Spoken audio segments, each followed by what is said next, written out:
Je voulais ouvrir avec ça vendredi dernier, mais ça, c'était avant que Martin remette en cause ma pertinence, ou enfin celle des descripteurs. Bon, je suis pas tout à fait... Il était temps que quelqu'un en le temps. fasse. Oui, c'est ça. Ouais, il y aurait un vrai travail de remettre réellement en cause ma pertinence. Ça, c'était à peine une petite... Écorché. la description, quoi, une fois par mois, peut-être, au final. Mais donc, j'y reviens parce que, hey, c'est un bon sujet, puis pourquoi le gaspiller? On va parler des Maple Leafs en long et en large, là, de leurs vrais problèmes, là, mais faisons juste pas toucher à ça tout de suite. La semaine passée, il s'appelle Joe Bowen. C'est justement un descripteur. Ah, c'est drôle, hein, j'avais pas fait le lien. C'est justement un descripteur des matchs des Maple Leafs, je pense à la radio. Et il s'en est pris sur Twitter, il s'en est pris aux fans. Il a dit, hey, c'est de votre. Ben, je paraphrase, là, mais comme quoi les fans, ils n'encourageaient pas leur équipe. Ça, c'était peut-être après le match numéro 2, là, qu'ils n'étaient pas derrière leur équipe, puis que bon, ça aidait pas. Puis, il a comme mis de la responsabilité sur les partisans sur place. Là. Puis, cette question-là m'apparaît curieuse. Puis, je voulais vous entendre là-dessus. Est-ce que le. Ben non, c'est-à-dire, je connais la réponse. Là. Je pense pas que les partisans sur place ont une responsabilité. Là, je veux dire. Ils jouent un rôle. Je ne sais pas si on a une responsabilité, mais ils jouent un rôle. Ouais. Parce que toute l'histoire perdante des Maple Leafs en séries éliminatoires. OK. Et c'est une histoire riche. Non, mais c'est une histoire très riche. Oui. Et cette histoire-là habite les partisans des Leafs, habite les membres des médias qui suivent l'équipe. Et les joueurs se font rappeler ça année après année, après année, après année. Et ça vient que ça habite les joueurs de l'édition actuelle qui n'ont rien à voir avec les déboires de 2005-2006, avec ceux de 2010. Et à un moment donné, les joueurs s'approprient cette histoire-là. Et dès que ça va mal, les partisans disent « Bon, ben, c'est reparti pour un autre tour. Les joueurs se font questionner là-dessus. Et donc, ça, ils ne sont pas responsables, les partisans, mais ils portent ça. Ils le portent. Et je suis convaincu que ça finit par avoir un effet sur... je pense que oui. Sur et l'édition actuelle, le noyau actuel, a développé sa propre histoire perdante. Fait que là, ils portent leur croix, en plus de la grosse croix de l'histoire de ils ont rajouté une croix. Je suis convaincu de ça. Ah, mais ça, je suis d'accord, mais... Mais je leur ferai porter aucune responsabilité. Non, c'est ça. Puis, je pense pas que tu as le droit en tant que... Ben, tu as le droit ou pas, là, mais que c'est pas la bonne voie à prendre en tant que descripteur d'essayer de dire aux partisans... des médias, ou même... hey, soyez plus derrière notre équipe. Ces partisans-là sont probablement ceux qui souffrent depuis le plus longtemps dans la Ligue nationale de hockey. Ils sont toujours présents. Les billets se vendent. L'aréna est tout le temps plein. Pourtant, ils ont une histoire perdante. On le sait. C'est un peu toujours la même chose. Ils ont été extrêmement fidèles en des temps très, très pénibles et très, très difficiles. Alors moi, je me garderais bien une petite gêne si j'étais dans la position du monsieur Bowen. De toute façon, c'est pas son travail de faire exactement. Ça. Et les partisans qui payent un prix de fou pour entrer dans le Scotiabank Arena ont bien le droit de réagir comme ils l'entendent devant les déboires de leur équipe qui n'en finissent plus de se répéter. Alors non, moi, je pense que le monsieur... a mis le pied de l'autre côté de la ligne sur cette question-là. Cela dit, je n'ai pas de difficulté à imaginer que, bon, c'est ça, que ces partisans-là aident pas, disons ça comme ça. Mais, c'est normal, là aussi. Non, puis j'ai pas de problème avec ça, mais moi, je suis jamais allé. Pas l'ambiance. Je me rappelle plus comment ça s'appelle. Le Scotiabank Arena. Non, à tous les 2 semaines. Ça fait quelques années, là, mais oui. Ce qui est ridicule. Que les arénas changent de nom à tout bout de champ. Merci, Martin. Non, mais les gens qui couvrent les équipes devraient cesser de répéter les noms, de jouer cette game-là commerciale. À l'aréna de Los Angeles, à l'aréna de New York, à l'aréna... Merci. Ça, puis ça, en plus... Est-ce que ça devient plus facile de dire le Centre Bell? Le Centre Bell, au moins, ne change pas de nom. Il était Molson avant. Ça commence à faire longtemps. Ça fait plus de 20 enfin, bref, donc, dans cette aréna torontois, où les Maple Leafs jouent, apparemment que c'est ça, il y a un problème d'ambiance. Honnêtement, là, c'est spectaculaire comment c'est pas au niveau de ce qu'on pourrait espérer en séries éliminatoires. Le match numéro 3, j'ai fait les deux derniers matchs à Toronto, et puis le match numéro 3, ça se comparait à un match contre Columbus au mois de décembre au Centre Bell. Là. En termes d'énergie, t'entends les gens parler dans les gradins. T'es sur le bord d'entendre les conversations parfois. Peut-être qu'ils sont nerveux aussi parce qu'ils connaissent leur histoire, mais j'ai l'impression que, je sais pas, je vais dire les vrais partisans des Maple Leafs, mais c'est peut-être pas la base, la frange de partisans des Maple Leafs la plus passionnée qui se retrouve là. Ce sont des billets qui sont vraiment très, très chers. Alors, peut-être qu'il y a des gens qui aiment le hockey, mais qui ne sont pas des partisans à la vie jusqu'à la mort. Et ça donne un petit peu moins de vie à cet amphithéâtre. Je ne sais pas si la configuration des amphithéâtres joue un rôle aussi dans l'ambiance. Nous, on est habitué de voir des matchs au Centre Bell. C'est là qu'on est la plupart du temps. Puis le Centre Bell a été fait. On a essayé de répliquer le plus possible l'angle qu'il y avait des gradins au Forum. Et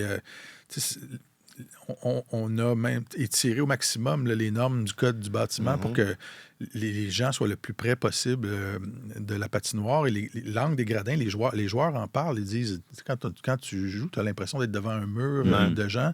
Alors que dans la plupart des amphithéâtres en Amérique du Nord, le bol de gradins est plus large, ça est plus étendu et plus évasé. Mais on s'entend, dans un match de séries éliminatoires, ça devrait être la folie partout, peu importe la configuration. Mais à Toronto, ça a toujours...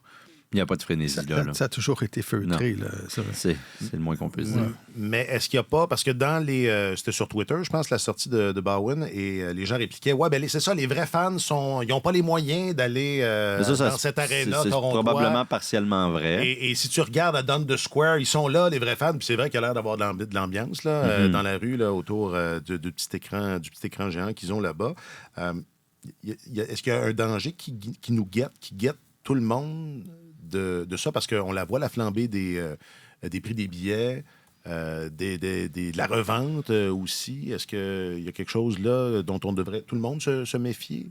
Que ton aréna devienne trop inaccessible pour les fans, ceux qui aiment ça? Je pense que c'est inévitable. Et bon... Honnêtement, regarde, on parle toujours de l'économie du sport. On voit le prix des concessions qui augmente, les plafonds salariaux, les salaires qui augmentent, etc. Ça va beaucoup plus vite que le rythme de l'économie. Ça a toujours été comme ça. Puis regardons à Montréal le prix des billets au Centre Bell. Moi, je suis sûr qu'il y a des gens qui allaient auparavant 10 fois par année, qui y vont maintenant 2 fois ou 3 fois, où c'est devenu, pour les gens qui aime le hockey, la grosse sortie à un moment donné. Hey, c'est notre match cette année. Les gens économisent plus pour aller voir un seul match. Je ne suis pas sûr que la liste de candidats pour avoir un abonnement de saison est aussi longue qu'elle était il y a 10 ou 15 ans. Je pense que c'est inévitable. Ça va toujours continuer comme ça. Là. Ça va être par rapport au salaire moyen. Ça augmente pas mal plus vite que les salaires, mettons. Ben oui. C'est déjà rendu inaccessible pour bien des bourses, on s'entend. Là, puis les gens qui ont des salaires décents, mais sans plus, vont généralement se retrouver dans les sections 300 ou 400, à moins d'avoir été invités. Il y a déjà beaucoup d'hommes d'affaires, de compagnies qui ont ces billets-là dans les rouges et tout, là, parce que c'est extrêmement cher. Et pour les particuliers, c'est sûr que c'est plus difficile. Pour l'instant, ça n'a pas affecté l'ambiance trop. Non, c'est ça. Difficile à dire pour la suite. Enfin, il y a peut-être là, avec tous les autres dangers qui nous guettent en tant que société, et Dieu sait que... Ils sont nombreux et de plus importants, disons. Mais il y a celui-là peut-être à ajouter. Voilà. Bonne semaine, tout le monde. Bon, aujourd'hui, ça va mal pour les hommes en bleu et blanc. Un Vézina, qu'est-ce que ça donne? Qu'est-ce que ça donne? Je voulais faire... Et quel avenir à Washington? C'est tellement hockey, épisode 318.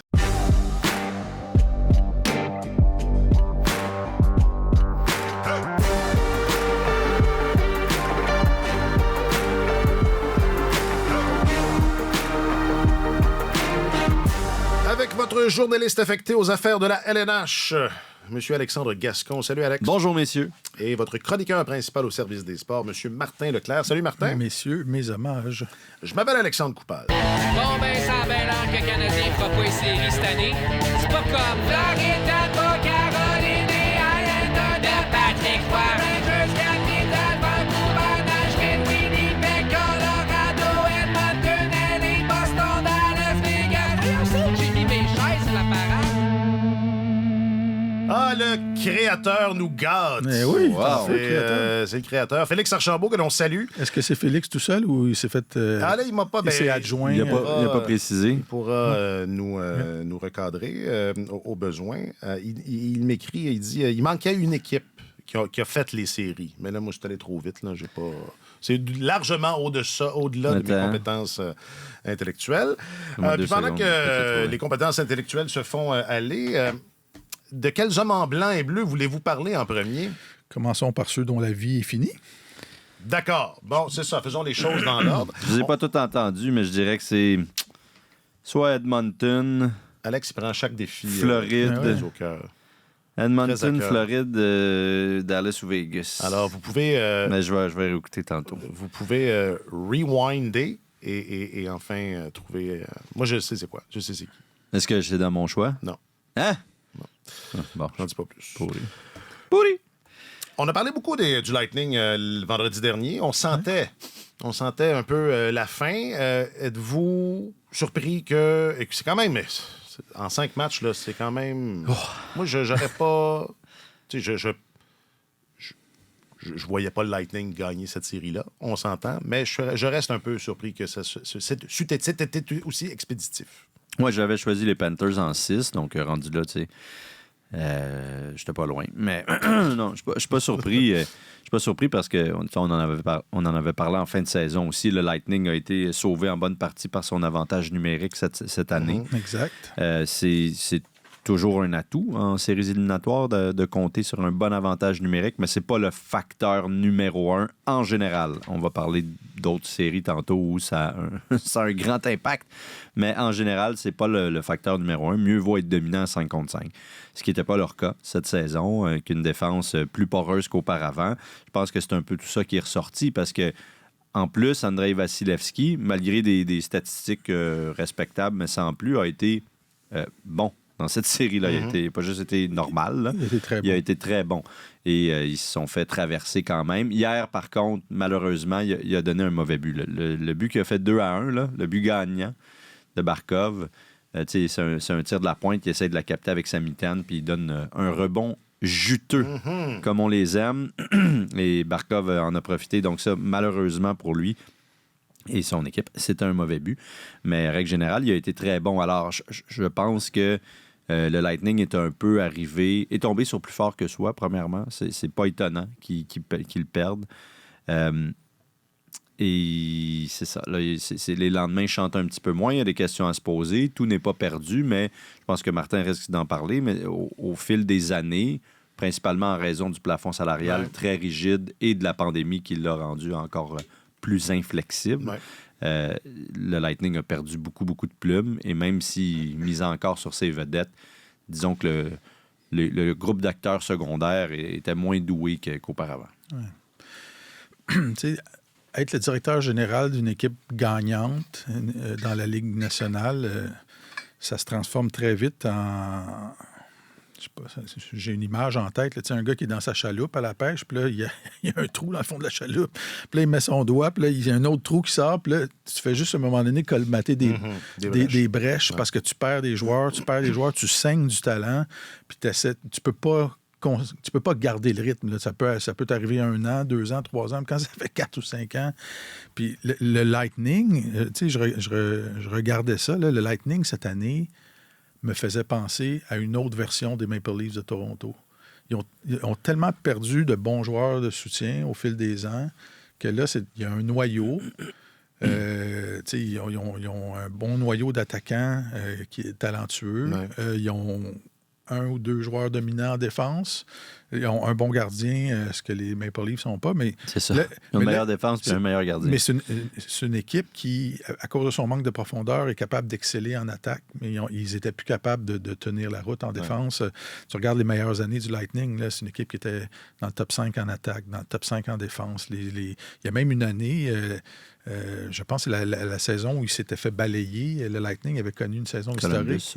Ils avaient connu une saison régulière taquinaient. C'était vraiment, le ils top avaient- 4 des meilleures Ouais, saisons de Ils avaient l'histoire. égalé le nombre de victoires en Des une Red saison Wings. des Red Wings avec 62. Et à la date limite des transactions, Julien Brisebois n'avait rien fait. Parce qu'il a dit, écoute, on a regardé, on ne voit pas ce qu'on pourrait On est trop améliorer. bon, on est trop bon. Puis, en se faisant balayer, je pense qu'ils sont aperçus, ce serait peut-être bon d'ajouter du chien à l'alignement un peu. Mais c'est devenu, je pense, et le Lightning, la saison dernière, on voyait que c'est une équipe qui avait décliné.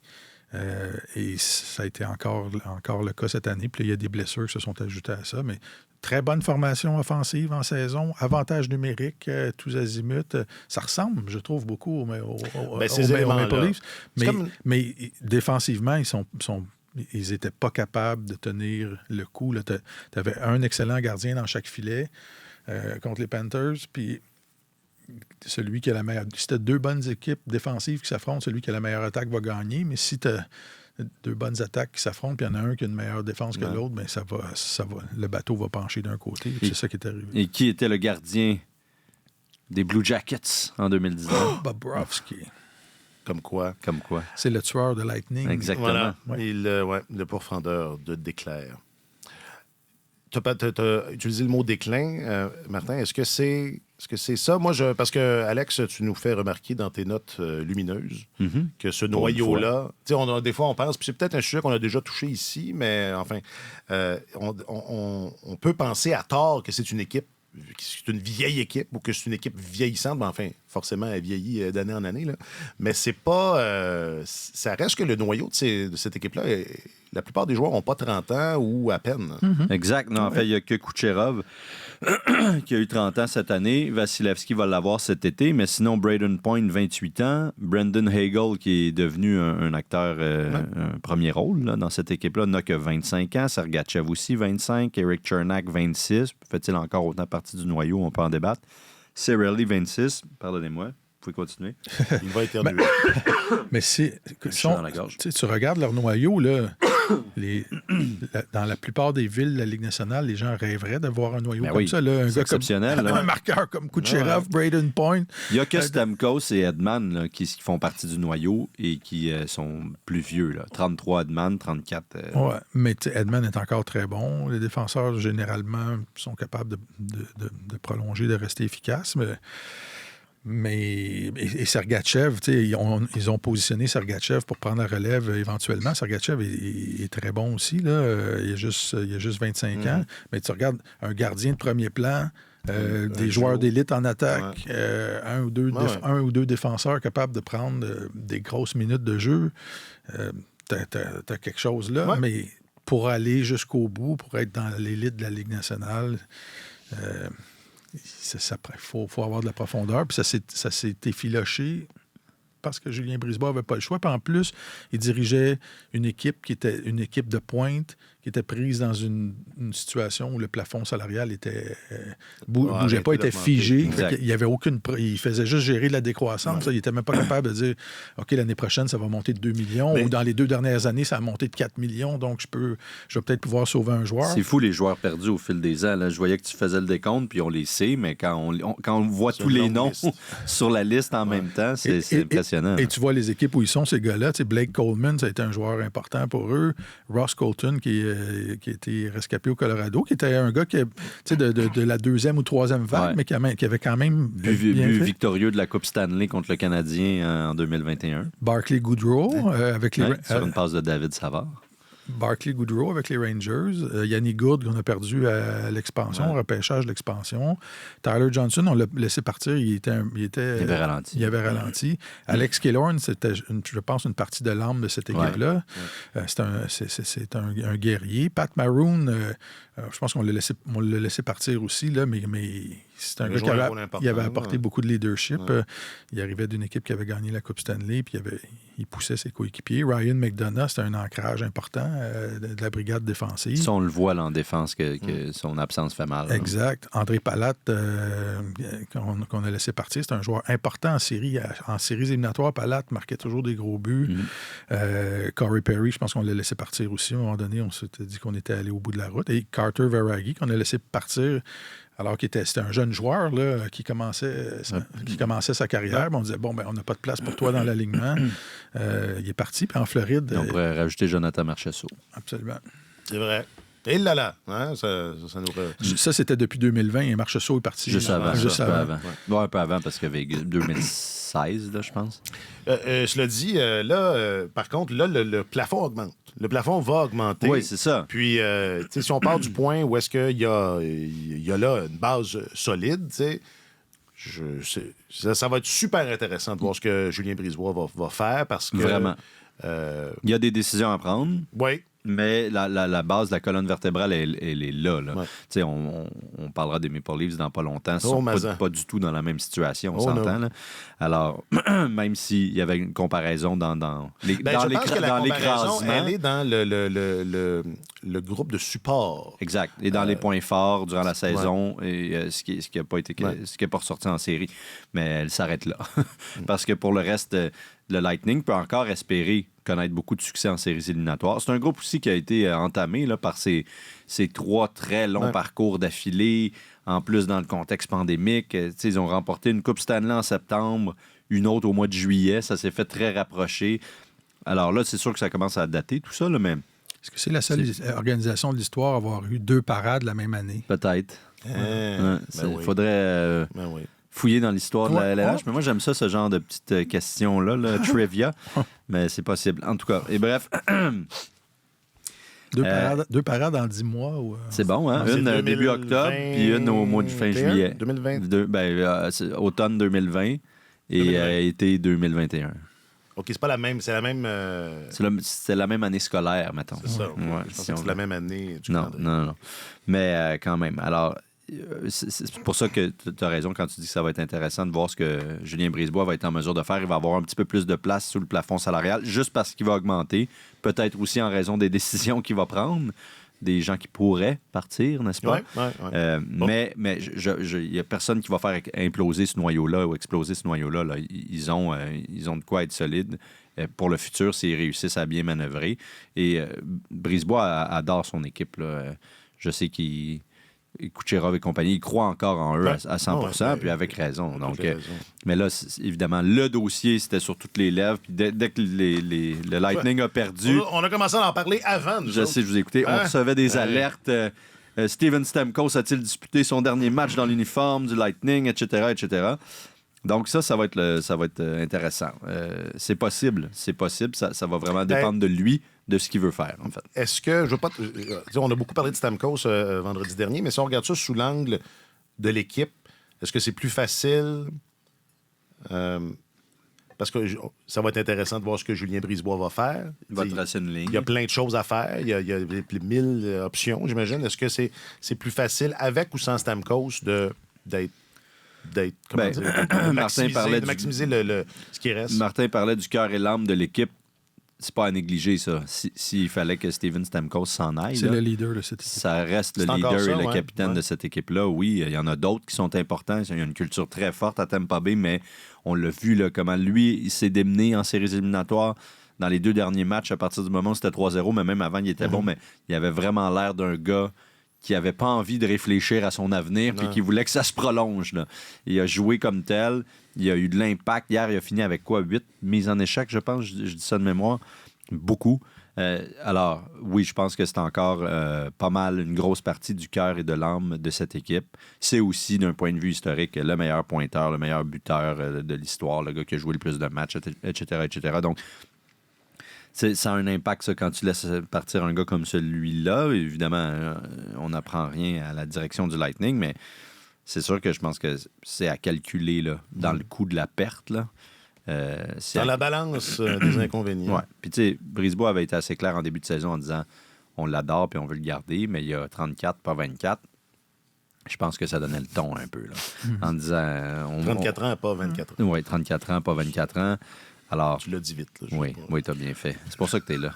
D'où ta pertinence. Oui, mais il va falloir qu'il accepte une réduction salariale s'il veut rester. Il y a un danger quand tu diriges une équipe ou des joueurs vedettes comme ça, comme dirigeant, d'être un peu comme la grenouille qui est dans l'eau bouillante, là, qui, quand l'eau devient... on la connaît pas, celle-là. Oui, Oui, c'est Ouais. connu, cette expression-là. Non, je dis ça pour t'encourager. Alors, tu sais, l'eau commence à chauffer, puis tu t'habitues à la température, puis tu dis c'est pas grave, mais il faut être responsable comme gestionnaire. Puis on en a parlé quand on a parlé du cas de Sidney Crosby, quand on a parlé des pingouins qui vieillissent, quand on a parlé des Capitals qui vieillissent, quand on a parlé de la décrépitude qui a frappé les Blackhawks de Chicago. À un moment donné, comme gestionnaire, il faut que tu dises là, on s'approche de la falaise, il faut gérer efficacement, il faut assurer nos arrières. Et Stamkos a fait 108 millions de dollars depuis le début de sa carrière. Si on enlève l'argent placé en fidéicommis, c'est peut-être un petit peu moins que ça, mais il a fait beaucoup d'argent. L'impôt n'est pas très élevé en Floride. L'impôt n'est pas très élevé. Il est installé là. Il doit avoir une superbe maison sur le bord de l'eau et tout ça. Sa famille doit être bien. Alors, c'est un pensez-y bien de dire à 34 ans, là, pour 2 ans, on décide de tout plaquer de déménager et à Columbus. déménager la famille. Et il y a des joueurs qui prennent ça comme une marque de respect ou d'honneur incroyable de porter les couleurs de la même équipe le reste de leur carrière. Et Stamkos est encore efficace, il y a encore quelque chose à apporter, mais je pense qu'il faut que ça soit géré intelligemment. Et s'il est le vrai leader de cette équipe-là, il va sans doute vouloir gérer ça.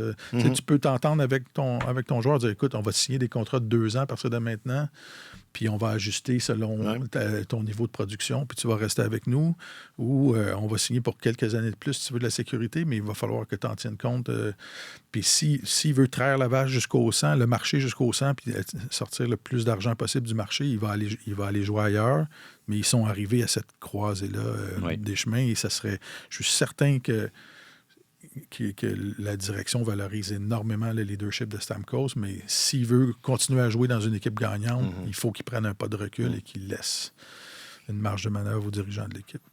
De toute façon, la dernière fois, ça s'était réglé après le 1er juillet? Non, juste avant, le 29 juin, mais le seul danger dans tout ça, c'est que Stamkos a clairement subi le fait qu'il n'y ait pas de négociation contractuelle l'été dernier. Il l'a subi comme un affront, comme une rebuffade, parce que tout le monde s'est entendu avec cette équipe-là, tout le monde du noyau, j'entends, à l'avance. Et pas lui. Mais les autres joueurs qui se sont entendus, ils étaient beaucoup plus jeunes. C'est ça. Ça n'avait rien à voir. C'est des gars de 24, 25, 26, 27. Exact. Et là, lui qui a maintenant 34 ans, mais évidemment que Julien Brisebois n'allait pas dire 1 an à l'avance, on me donne une prolongation de contrat de 5 ans, par exemple. Puis... mais on a su que, par son entourage, puis tout ça, là, ça a été quand même assez clair que il l'avait pris dur. Après ça, il n'a pas babouné du tout. Là. Il a fait sa job de leader, il s'est retroussé les manches, il a connu une superbe saison, puis il a tout donné pour cette équipe-là jusqu'à hier, là, jusqu'à la fin. Donc, ça a été correct, mais il y a eu de la difficulté à le digérer sur le coup. Bon, Est-ce que ça laisse des traces? Ben, c'est ça. On verra. Des fois, là, on est fâché sur le coup. Puis après ça, on fait la part des choses. On pense à d'autres choses. C'est ça. Faisons ça, nous. Ça pourrait être Twitter, Facebook, Instagram, Snapchat, C'est vraiment fait ça. OnlyFans. Le tweet, le book, le gram. Question du public, réseaux sociaux. Question du public, réseaux sociaux.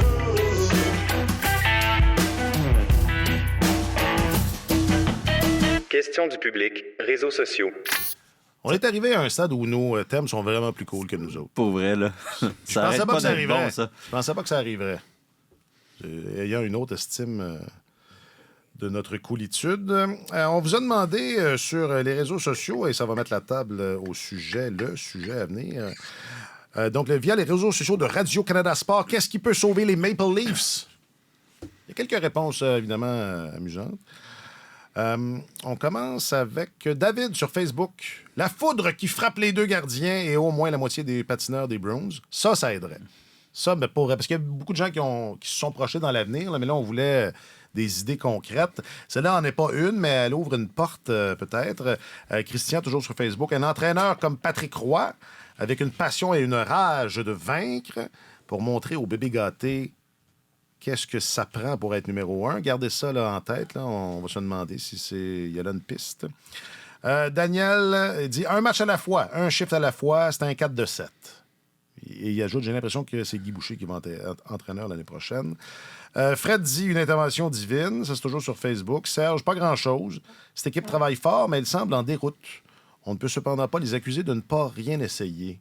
Gardez ça en tête aussi. C'est bon, ça. Qu'est-ce que sur Twitter, Eric, une épidémie de gastro chez les Bruins? Ça marcherait, oui. C'est peut-être même un peu ça. Hein? Il y a comme un mal mystérieux qui frappe les joueurs vedettes des Maple Leafs. Après William Nylander, c'est Austin Matthews. Donc ça, c'était sur Twitter. Bon, mais allons-y avec ça. Est-ce que c'est un problème d'effort? Est-ce que c'est un problème d'effort? Est-ce que... Ben, non. Là, c'est ça, j'étais très fâché parce que les Leafs auraient dû jouer hier. Là, en série, c'est un match aux 2 soirs. C'est quoi cette... Surtout que là, entre le 3 et le 4, il y avait 2 jours de pause quoi, et là? entre le 4 et le 5 aussi. Fait que moi, quand j'ai vu le match samedi, je me suis dit, c'est parfait. Lundi, ils vont jouer. On va être... mardi matin, on va savoir. Non, là, on sait rien. On sait rien. Il réserve les heures les plus grosses heures des Mais là, il pour le voulait mardi le soir. samedi soir. Ouais. Hockey Night in D'accord, je veux bien. Canada. Mais le mardi soir, le lundi, mardi, là, est-ce qu'on peut s'entendre que... En tout cas, ça nous aurait aidé. C'est pas grave. Mais est-ce que c'est fini?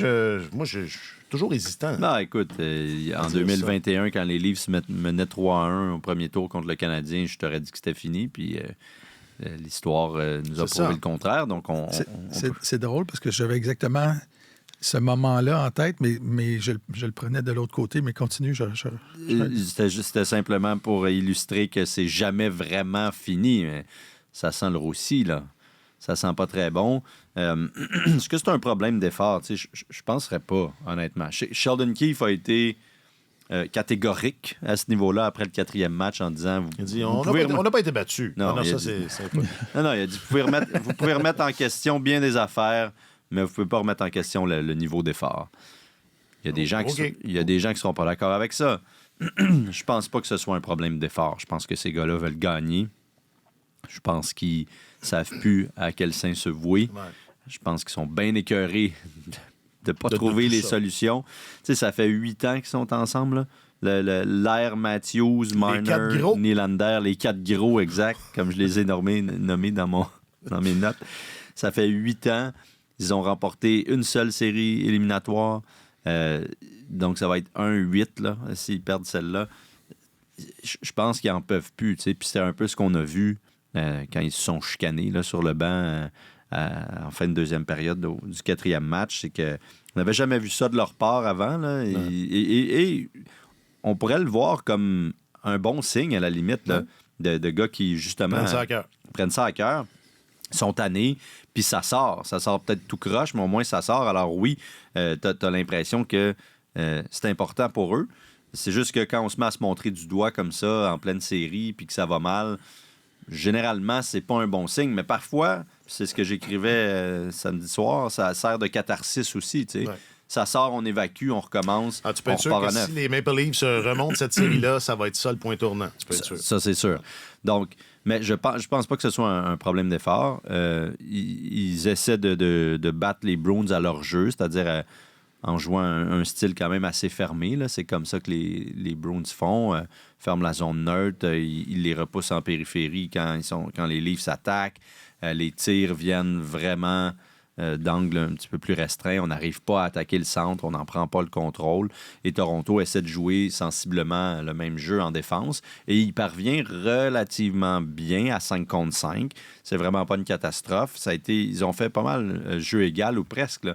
Ça a été des matchs serrés dans cette série-là, malgré tout. La différence, vraiment, c'est l'avantage numérique des Bruins qui les a démolis depuis le début de la série. Et le gardien. Puis je pense pas que ce soit tant que ça la faute d'Ilya Samsonov, juste comme correct. Ouais, qui joue plus. Sans plus, là. Ouais, puis il l'a enlevé du match numéro 4 pour essayer de provoquer quelque chose. Pas parce qu'il était donc bien mauvais, mais Jeremy Swayman, lui, est quand même largement supérieur. Donc, à date, la différence, c'est avantage numérique, les unités spéciales, puis le gardien. Mais Toronto, c'est ça. C'est la même histoire qui se répète. Puis, Écoute, moi, je suis tanné. Alors, imagine eux autres. Ouais. Mais il faut remettre aussi en contexte le fait que les Maple Leafs, à mon sens, n'étaient pas des aspirants à la Coupe Stanley avant que les séries commencent. Mais les Bruins non plus. Les Bruins non plus, mais ils s'affrontent un l'autre. Il y en a un qui va gagner, mais quand tu regardes les critères de succès en séries éliminatoires, le modèle. Les modèles, les critères les plus déterminants, avez-vous eu amassé 100 points ou plus dans une saison? Les Maple Leafs sont ça, mais avez-vous un gardien fiable? Comment vous jouez défensivement? Comment vous vous débrouillez à 5 contre 5? Moyen. Avez-vous de l'expérience des séries? Pas vraiment. C'est ça en bout de ligne. Puis, fait que, c'est pas... on ne devrait pas tomber des nues. Moi, je pensais que la force de frappe, avant que la série commence, je pensais que la force de frappe des Maple Leafs en attaque était suffisante pour contrer la défense. Puis on regarde dans les 2 premiers matchs, là, le nombre de chances de marquer était nettement, très, très nettement en faveur des Maple Leafs. Là, ça s'est atténué dans les deux dernières rencontres. Mais cette équipe-là n'est pas bâtie pour jouer en séries éliminatoires et c'est le même problème année après année après année. Puis ils sont obligés toujours de remplacer à chaque saison l'équipe de figurants qui sont autour. On en a parlé, on en a parlé dans le dernier balado. Alors, et juste pour revenir à ce que Alex disait tantôt, ça m'a rappelé le climat qui règne à Toronto en ce moment. Ça me fait penser au climat qui régnait avant le 5e match canadien Maple Leafs durant les séries de la pandémie, quand tout le monde t'écoutais les lignes ouvertes, là, puis c'était Bergevin va se faire sacrer dehors. S'il perd le soir, du charme, ce noyau-là, ça n'a aucun bon sens, tout le monde dehors. Et puis là, la remontée a commencé, ils sont allés en finale, puis on n'a pas entendu parler. Le discours a changé. OK.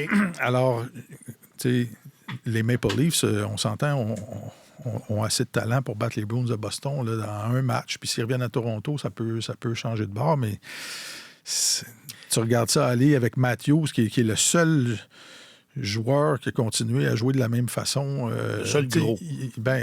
Affecté d'un mal mystérieux parce qu'il n'y a pas l'ombre de lui-même. Il y a beaucoup de mots mystérieux là, chez les Maple Leafs. C'est bizarre. Parce qu'au début, on entendait empoisonnement alimentaire ou un petit virus, puis tout ça. Puis là, je veux dire, l'empoisonnement alimentaire, ça dure 24 heures. Là. Donc, c'est très, très... C'est louche. Ouais, c'est un peu louche. C'est un peu louche. Puis, tu sais, Nylander a joué seulement un match.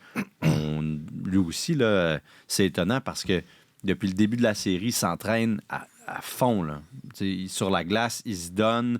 Il n'y a aucune retenue. Il patine. Il pratique ses lancers sur réception. Il a vraiment l'air... Il est tout là.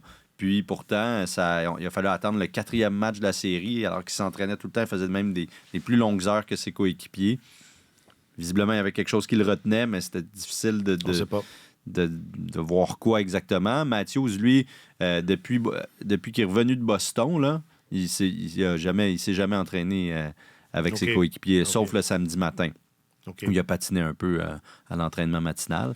Mais sinon, raté l'entraînement vendredi, il n'avait pas patiné. Le jeudi était en congé, tout le monde. Le mercredi matin, avant le match, il n'avait pas patiné non plus. Donc, c'est sûr que là, si en plus, là, leurs 4 gros joueurs en attaque ne sont pas à 100%, il en manque un peu, 1, 2, ben là, effectivement, ils ont peut-être plus de chance de s'en sortir. Et toutes les critiques sont tournées vers Mitch Marner en ce moment, presque.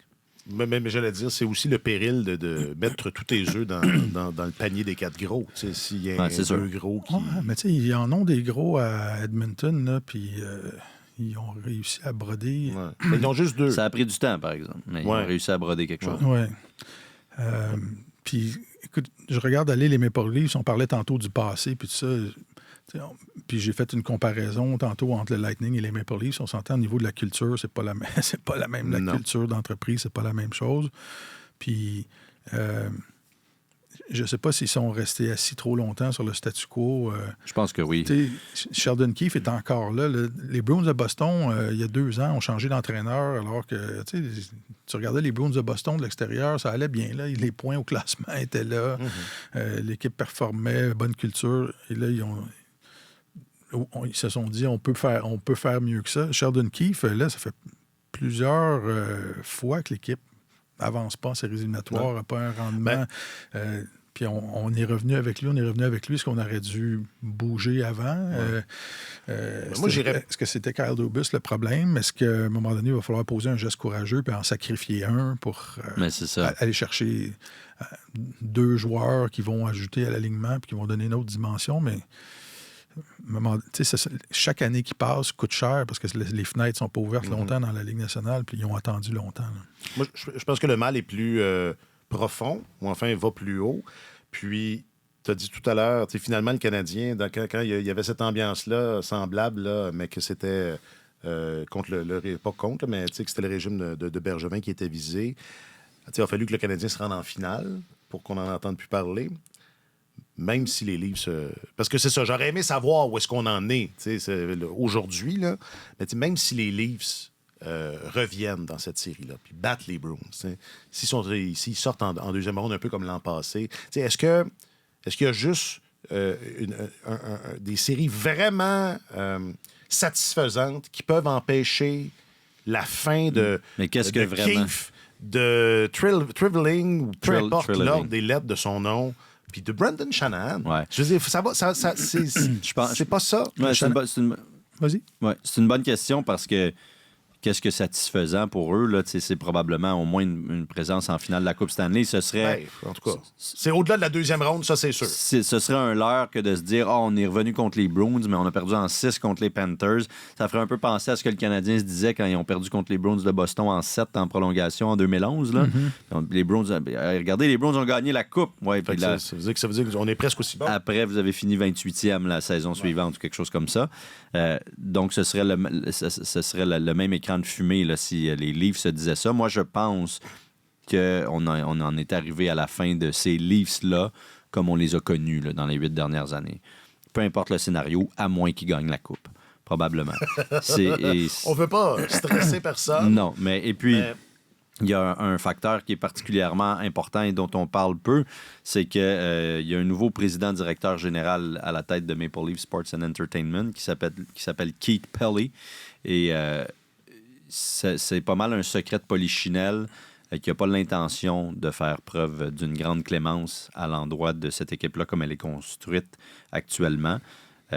Parce qu'il, lui, comme les autres, voit bien il est tanné. Lui, comme il les est autres, tanné et ça fait 8 ans. Il vient d'arriver, puis il est tanné. Non, mais il était déjà là, mais je veux dire, là, c'est lui le boss là, jusqu'à un certain point, et ça fait 8 ans que ça ne fonctionne pas. Et l'impression qui se dégage de tout ça et le bruit qui court, c'est que si les Leafs ne connaissaient pas un vrai beau gros parcours éliminatoire satisfaisant, il y aurait des changements. Et quand tu parles de Shanahan, je pense qu'il est visé. Je pense que Keefe est visé. Ben, ça va. Je pense que les 4 gros ne reviendront probablement pas tous ensemble. 2 gros, 3 gros. 2 ou 3 gros. Oui, c'est ça, dans ces eaux-là. Donc, moi, j'ai vraiment l'impression qu'on est en train d'assister à la fin de cette version-là qui, malheureusement, aura été un échec pour eux. Keith Pelly dirigeait le circuit de golf européen. Il a quitté le navire parce qu'il y a eu une entente. Il y a l'entente qui flotte avec l'Arabie Saoudite là, pour changer le portrait dans le monde du golf professionnel. Mais quand une méga entreprise de communication possède plusieurs équipes de sport comme ça, puis qu'elle embauche un nouveau président, il y a sans doute des lignes directes. Il y a des commandes qui se passent lors de l'embauche. Voici nous, notre évaluation d'où on est, c'est ça, puis on veut qu'il se passe quelque chose. Là. Fait que, je pense pas qu'il arrive juste avec ses idées, M. Pelly, de dire moi, je suis pas un gars patient, puis je vais tout bouger. Il s'est fait présenter un portrait, et ils ont probablement embauché quelqu'un en qui ils avaient foi pour faire un redressement, pour faire un changement, opérer un changement si les choses n'allaient pas bien. Et tantôt, je parlais de Sheldon Keefe et je me demandais pourquoi il est encore en place. Je ne sais pas si le fait que Mike Babcock soit resté sur la liste de paix des Maple Leafs aussi longtemps n'a pas fait en sorte que il y a quelqu'un en haut au bureau de direction qui dit là, on ne paiera pas 12 millions. On ne paiera pas 12 millions par année pour des entraîneurs qui ne dirigent pas notre équipe. Ouais. Vous allez user celui-là jusqu'à la corde. Mais en même temps, son Babcock était plus payé cette année. À partir de cette année. Oui. Et on se posait la question quand les Leafs ont été presque balayés, perdus en 5 contre la Floride. Qui va-t-il perdre son emploi? Puis finalement, Treliving est arrivé et puis il a décidé de lui donner un vote de confiance. Donc, Non, puis Peut-être toi- que ça a eu un impact jusque-là. Puis Trey Living n'aura pas été là longtemps, mais tu sais, c'est... Parce que, tu sais, juste après l'élimination contre le Canadien, il y a quelques années, un revirement comme ça. Ben, c'est il y a- là que ça aurait dû se Ouais, passer. il y a- c'est C'est ça. Il y a Ouais. peut-être- Et c'est pas- ce que tous les observateurs disent, c'est que cet éclatement-là arrive 3 ans trop tard. Exact. Ils auraient dû échanger Marner contre comme de la profondeur ailleurs. Puis c'est Marner qui va partir parce que penses? ils n'ont pas le choix. Et Matthews et Nylander sont sous contrat. Puis il a abîmé le matériel de l'entreprise et lancé ses gants par terre. En plus, ça. Tu respectes le mobilier. On est Sinon, pas on dans va le prendre junior. ça direct sur ta paye. Direct que je te paye. Mais- Non, mais à choisir, là, moi, je garderais Matthews et Nylander. Là. À choisir entre les trois gros. Ah parce que ouais? le quatrième Moi, gros, longtemps, j'aurais Ah ouais? privilégié Marner sur Nylander, en tout cas. Ah ouais. Mais non, je pense qu'aujourd'hui, c'est plus le cas. Puis, ne serait-ce que pour des raisons contractuelles, logistiques. C'est ça. Marner lui reste 1 an de contrat. Il est actuellement son salaire moyen de presque 11 millions, 10,9. Il va demander probablement une augmentation de salaire. Est-ce que les Leafs, actuellement, devant les échecs répétés et devant, honnêtement, il faut le dire, son manque d'impact en séries éliminatoires, même si son ratio points par match est loin d'être catastrophique et le même que celui d'Austin Matthews, mais on dirait que son impact est moins grand, tu sais. Et est-ce qu'on va vraiment, dans ce contexte-là, lui donner une prolongation de contrat de 6, 7, 8 ans à 12 millions, je ne sais trop. Honnêtement, je ne vois pas ça arriver maintenant. Donc, pour ces raisons-là, il m'apparaît un peu comme the odd man out, là. Celui qui est le joueur en trop, malheureusement. Et puis Tavares, on n'en parle pas parce qu'on s'entend, il ne fait plus partie de la même discussion là, C'est pour ça. que les autres. C'est pour ça qu'on non, mais c'est pour ça qu'on n'en parle pas. Mais il reste On n'en parle pas. Il y a encore 11... Ouais. Il y a 11 millions l'année prochaine. Combien d'années de contrat? C'est qu'il sa reste? dernière année l'an OK. prochain. Alors, Ah, bien, c'est ça. Il y a un petit renouveau là, qui dessine. C'est ça, Mais c'est- est-ce que c'est la fin du Chanaplan? Et j'entends Ouais, par je là, pense est-ce que que oui. Shanahan... parce que, tu sais, Moi, ultimement, tu parles de Sheldon Keefe, mais ultimement, c'est Shanahan là, qui a embauché Trey Living, tu sais, qui venait de... Qui venait de- Je disais, c'était quoi cette embauche-là? Puis Ah ouais, ça a été, c'est ça une a pas été embauche de bonne panique. année. C'est une embauche, C'est ça, tu sais, c'est- je pense c'est de la que... panique. Je pense vraiment que ça remonte jusque... Trey ça Living doit qui a remonter laissé jusque-là. les Flames en lambeaux, Ben oui. honnêtement. Oui, moi, je pense que c'est la fin du Chanaplan. Les dieux du hockey ont parlé. C'est moi, ça? Hein? Non. OK, Non, c'est mais- moi qui viens de parler. C'est- Tu sais, le Chanaplan, c'était bien beau sur papier, là, mais je suis content que ça n'ait pas été, en tout cas jusqu'à présent, que ça n'ait pas été récompensé. Ah, Mais le Chanaplan, à la base, c'était de se saboter. c'est là. ça, c'est ça. De Ouais, se on est- ouais, saboter, absolument. de dire on va repêcher, on va avoir le premier choix, Austin Matthews. Hein, on se Ils fait les une ont bonne eus. équipe. C'est ça. Ils l'ont eu, C'est que des mais- fois, Mais tu les as pas. là, maintenant, on va se tourner vers Chicago là, pour savoir si ça va, Ouais. si ça va marcher. Là. C'est qui est à Davidson? Mhm. Je Kyle, suis pas capable de faire de jeu de mots avec. the David's Plan. Ça marche pas, c'est pas bon. On va travailler là-dessus. Bon, on a perdu les Capitals. On a perdu les Capitals. Ah, on n'a pas vu venir. Mais vite, parce que je veux juste qu'on aille faire un petit tour vite aussi du côté de l'Ouest. Là, on va emballer ça, cet épisode. Mais, tu sais, on a vu... Enfin, il y a deux questions. Personne ne pensait là, que les Capitals allaient menacer sérieusement les Rangers. C'était assez expéditif. C'est le cas de le dire. Mais de ce que vous avez vu des Capitals, pensez-vous que, tu sais, dans le fond, la vraie question, c'est pensez-vous qu'ils sont capables d'amener Ovechkin à 894 buts? Je pense que oui, parce qu'il lui en manque 41. Puis ça va être ça le. Ça va être ça Puis après ça, on ferme l'équipe. Oui, c'est un peu ça. Ben, je sais pas si on ferme l'équipe, mais On ferme. ça va être ce qui va guider les décisions pour le meilleur et pour le pire de l'organisation dans les 2 prochaines saisons. Ça va être d'amener Alex Ovechkin à battre le record de buts de Wayne Gretzky. Je pense qu'il va y parvenir, peut-être sur une fesse là, à la fin. Ça va prendre 2 sur les autres saisons. Oui. Bon, il en manque 41 quand même. À moins qu'il connaisse une renaissance, Ouais, mais qu'il il avait l'air d'un Fontaine. gars à bout de souffle là, en séries éliminatoires particulièrement. Alors, Ça compte pas. c'est sûr Ses buts comptent pas pour le c'est sûr record. que en tant qu'équipe, quand tu privilégies un objectif individuel au bien collectif, ça pourrait avoir des ramifications Négatif. négatives et voire désastreuses au cours des prochaines années. Mais en faisant ça, on va être obligé d'essayer de l'entourer un peu mieux probablement et puis peut-être qu'on va être en mesure de mettre la main sur des joueurs d'un pas trop vieux qui sont capables de contribuer, tout ça, puis ça pourrait aider à encadrer les quelques jeunes qu'ils ont, parce qu'il y en a quelques-uns qui viennent de vivre une expérience profitable, je pense. Ouais. Ils ont participé à une course aux séries éliminatoires, alors que l'équipe avait lancé la serviette, là. On s'entend, Kuznetsov échangé, Manta échangé, Edmondson, tout ce monde-là est parti. Alors, les Hendrix Lapierre, Connor McMichael, Alexei Yev en défense, Alexis Protas, tout ça, il y a quand même du talent là-dedans. Il n'y a aucun joueur dominant d'avenir, mais il y a quand même des joueurs de qualité qui viennent de vivre une expérience pertinente. Et puis, c'est là-dessus qu'il faut miser. Et les Caps ont leur choix de premier tour au prochain repêchage. Ils n'ont pas donné tant que ça récemment, contrairement aux Pingouins, par exemple, ou au Lightning. Lightning qui ne repêche pas avant le 5e tour cette année. Alors, mais ils ne sont pas dans la même position, on s'entend. Non, je sais bien, mais donc, les Caps vont repartir le moteur, je pense. Il va avoir une forme de reconstruction. Ils vont être obligés. Oui, mais il va avoir une forme de reconstruction, mais pas totale. Parce que je ne serais pas surpris qu'on essaie d'aller chercher des joueurs qui vont aider Ovechkin à battre le record. Et ça va être ça la priorité. Donc, comment faire... C'était bien dit, je trouvais au début, là, comment faire pour que l'objectif individuel n'ait pas des conséquences négatives sur le bien collectif. Les Caps vont essayer de nous le montrer dans les 2 prochaines saisons. Dans mon dernier relevé, je fais ça à chaque mois de septembre, là, le relevé des performances de département de recrutement dans la Ligue nationale.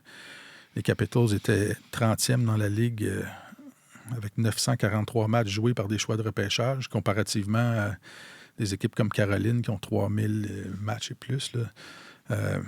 Ils n'ont pas repêché beaucoup, par exemple. Alors, c'est ça.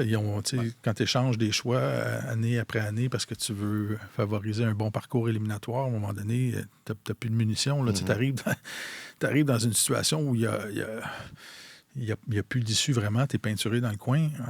Alors, ça va être difficile de sortir de ça. Juste en concluant des petites transactions à gauche, à droite, puis en réclamant des joueurs au balotage. Ça prend du temps à développer des joueurs. Alors, ils sont chanceux d'avoir participé, honnêtement, aux séries cette année. Grand bien leur face, mais ça va être encore une aventure au cours des prochaines saisons. Voilà, non, c'est ça. On parlait de figuration tout à l'heure. Là. C'était un peu ça leur rôle.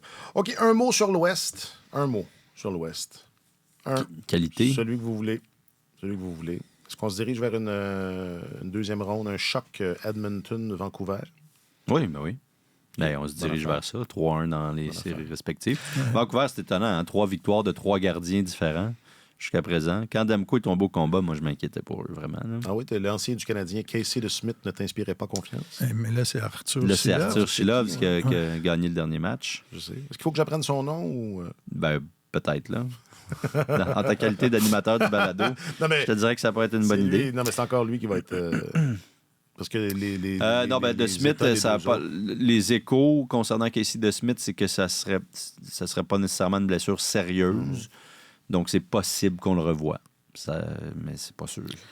Oui, mais ça reste Casey DeSmith et ça reste Silovs. Donc, ça va peut-être bien aller pour ce tour-là et moins bien aller au tour suivant.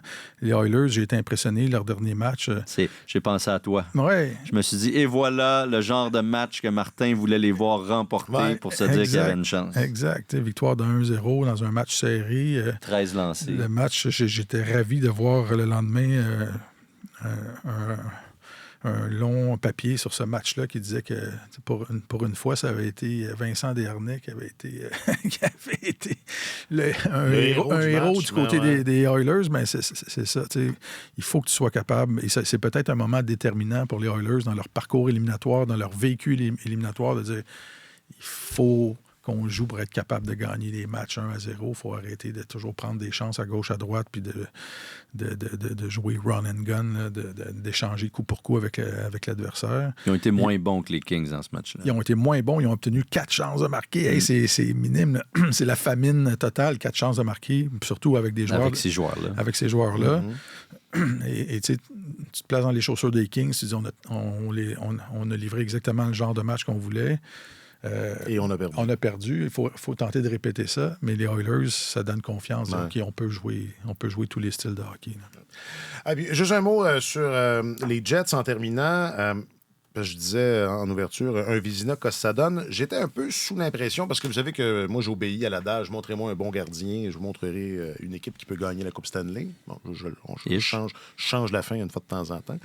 Mais je remarquais que, d'abord, il y a les 3 nominés au Vézina, là, il y a de la malhonnêteté intellectuelle de ma part, là, mais les 3 nominés au Vézina, c'est Thatcher Demko, Le Bob. Bobrovsky et Hellebuyck. Bobrovsky et Hellebuyck sont en dessous de 900 dans ces séries. Mais Bobrovsky, on s'entend, Bobrovsky, il était très, très bon. J'ai dit que j'étais malhonnête intellectuellement. Ah, ok. Puis Il est pas en dessous de Demko 900. n'a pas d'impact Oui, il était parce- 800. parce Ah qu'il ouais, n'est pas, 885. parce qu'il est pas là. Donc, voilà, la malhonnêteté intellectuelle est bouclée. Mais est-ce que Connor Hellebuyck... parce que c'est pas la première année là, où est-ce que Non. c'est pas le même gardien en série. Non. Voilà. L'an passé aussi, ça avait été difficile. Il y a des preuves à faire. Ben, Y écoute, a-t-il lieu de s'inquiéter? Ils se sont rendus en demi-finale il y a quelques années, mais ça commence à dater, là. Ouais. C'était en 2018. Oui, c'est ça. En 2018. Alors, ça fait un bon moment. Et dans son histoire récente, effectivement, Connor Hellebuyck n'est pas le même gardien en séries éliminatoires. Donc, oui, il y a certainement un point d'interrogation là. Mais on peut se demander aussi, est-ce que c'est la défense devant lui là, qui est peut-être pas assez solide, là. Il y a un peu de ça. Mais les Jets ont quand même des questions à se poser parce que, tu sais, c'était quoi les chances des Jets dans cette série-là? C'est le gardien. C'était ça, La- exactement. et, C'est ça et, l'avantage. et la profondeur. Ouais. Parce que le premier trio est bon, mais absolument pas du niveau des meilleurs éléments adverses. Alors, c'était plus, on va vous battre en roulant nos 4 trios, puis que tout le monde puisse contribuer, puis on va rouler ça, puis on va vous épuiser de cette façon-là, et on a un meilleur gardien que vous. Donc, c'est là la chance des Jets. Et moi, j'y croyais complètement. Là. D'ailleurs, c'est pas fini, mais ça regarde mal. Mais pour une autre année de suite, tu sais, Nikolai Ehlers, qui est un joueur que j'adore, en 36 matchs de séries éliminatoires en carrière, il y a 4 buts. 4 buts, 9 passes, et c'est récurrent. Là. À chaque fois que les Jets sont en série, Ehlers, pour toutes sortes de raisons, il parvient pas. Il disparaît. Et ça, le trio, au début, là, il a été rétrogradé sur le 3e trio, mais au début, avec Monahan, Toffoli et Ehlers, le 2e. Tu sais, c'est ces gars-là là, qui devaient faire la différence. Ouais. Aller les battre là où l'Avalanche est peut-être un peu plus faible. Pas démunis, mais un peu plus faible. Les battre sur la profondeur, ils n'ont absolument pas été capables de le faire. Et Ehlers, ça se répète, c'est récurrent. Hellebuyck aussi, on voit des failles dans son jeu en séries éliminatoires depuis quelques saisons maintenant. Alors, oui, je pense qu'on peut essayer de se poser des questions à Winnipeg si on sortait là, rapidement en 5. Là. Ouais, puis, tu sais, faut pas oublier le gardien, là, il subit l'action devant lui. Là. C'est pas, tu sais, on dit, montre-moi un gardien dominant, je vais te montrer un entraîneur qui gagne, mais il faut pas juste subir si tu veux gagner un match de hockey. Puis tu regardes les chances de marquer. Premièrement, l'Avalanche a une force de frappe assez considérable. Ils ont 33 50 plus de chances de marquer que les Jets depuis le début de cette série-là. Dans le dernier match, ça finit de, je pense, 17-5, les chances de marquer en faveur de Colorado. C'est difficile. Tu sais, t'as beau avoir le meilleur gardien au monde, là, 17 chances de marquer de qualité dans un match contre 5, des grosses chances que tu sortes du côté, côté perdant. Il donne 38 tirs par match depuis le début de la série. Là. C'est pratiquement 10 de plus que ce qu'ils faisaient en saison. Les Jets, c'est énorme. Là.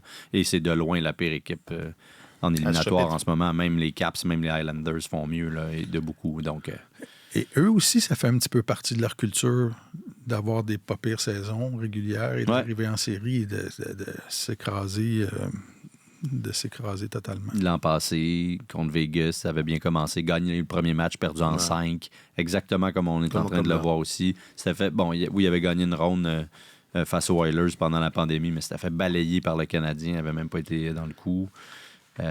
Donc, depuis leur fameux parcours en 2018 où on les croyait prêts d'une possible conquête. C'est sûr qu'ils ont perdu toute leur défense, tu diras. Là.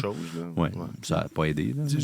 J'ai fait un relevé des meilleures équipes en saison régulière depuis 2016-2017 par rapport à leur rendement, le nombre de matchs disputés en série.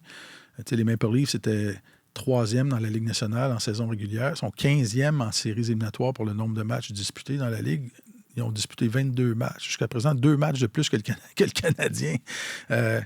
Ça parle très, très fort. Tu as les Wild du Minnesota qui est dans cette catégorie-là. Ils sont 8e. Où le Wild a eu des très bonnes saisons régulières, figure dans le top 10 de la Ligue nationale de mémoire en saison régulière, mais en série... Ils sont 8e, oui. En série, c'est plus difficile. Et je pense que Winnipeg... Oui, Winnipeg... Dans ce club... 12e, quand même. Ils jouent pour 600, là. Mais c'est, depuis ça 2016, reste... ça, tu m'avais dit? Oui. Oui, c'est ça.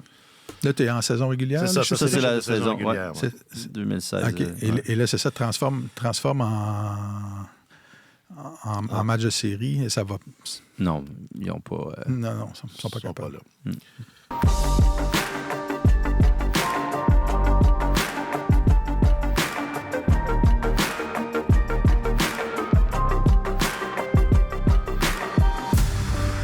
Bon, grosse soirée.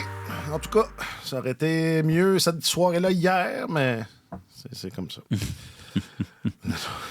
Non, mais il passe. Il y a beaucoup. Grosse soirée. Oui, pour il y a vrai. beaucoup de stock ce On soir. va aller faire une petite sieste là, pour être en forme. Alexandre Gascon, je rappelle que tu es notre journaliste affecté aux affaires de cette grosse soirée. Ben oui, particulièrement. Il faut que je suive le match en plus du Toronto Je pense que tu. pour y bricoler un petit quelque chose après. Là. Je pense que tu t'ennuieras pas. Parce que c'est. That's it. Je vais peut-être faire ça aussi. Ouais. Vous devriez on va écrire faire ça ça à quatre ensemble. mains, ben oui. Pourrait? Mettez-vous Une sur œuvre Zoom. collective. Œuvre ce serait collective. Hein? On fait un cadavre exquis, tu vois. C'est ça. Martin fait la première phrase, tu fais la deuxième. Ça serait écœurant. Ça pourrait donner quelque chose de spectaculaire. Je pense que oui. Oui, je pense que c'est terminé. That's it. Puis Comme on ils n'a disent pas, là-bas. on n'a pas du tout That's parlé it, des that's Bruins, all. mais extrêmement impressionné par Brad Marchand. Ben, ils feront pas une série l'année prochaine. Peut-être par pas. Brad Marchand. Peut-être pas, Non, mais on verra ça. Moi, je n'en parle plus de ça, mais très, très impressionné par Ouais. Brad Marchand. Ah ouais. Je dois être honnête, là. Ouais. Mais vraiment.